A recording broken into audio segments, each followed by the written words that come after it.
హరే కృష్ణ ప్రభు. ఈ రోజుల్లో చాలామంది తాము భగవంతులం అవ్వాలని అనుకుంటున్నారు. దానికి సంబంధించినటువంటి పుస్తకాలు కూడా మార్కెట్లో లభిస్తున్నాయి. ఇంతకీ మనము భగవంతుడు అవ్వగలమా? హరే కృష్ణ.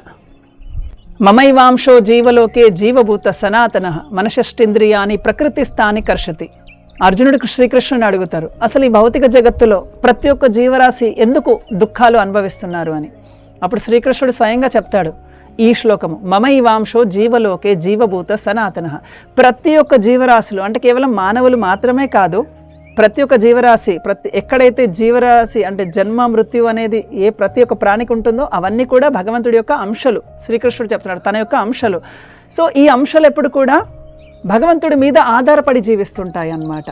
కానీ ఎప్పుడైతే ఈ అంశాలు, ఇప్పుడు ఈ ప్రశ్న ఏదైతే భగవంతుడు మనం అవ్వచ్చా, భగవంతుడు మనం అవ్వడానికి అసలు ఫస్ట్ ఆఫ్ ఆల్ భగవంతుడు అనేవాడు భగవంతుడు కాడు. భగవంతుడు అవ్వాలనుకున్నవాడు భగవంతుడు కాడు. ఎందుకంటే భగవంతుడే.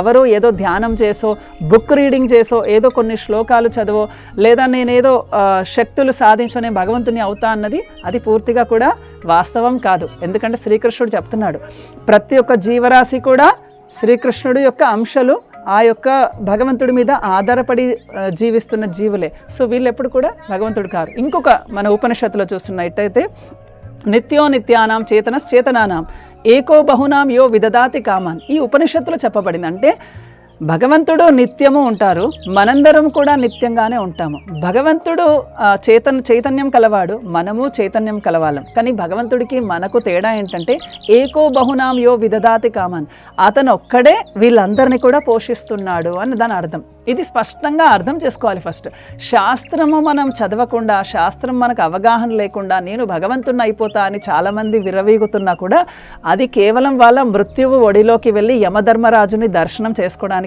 మాత్రమే వాళ్ళందరూ పరిగెత్తుతున్నట్టు అనిపిస్తుంది. హరే కృష్ణ.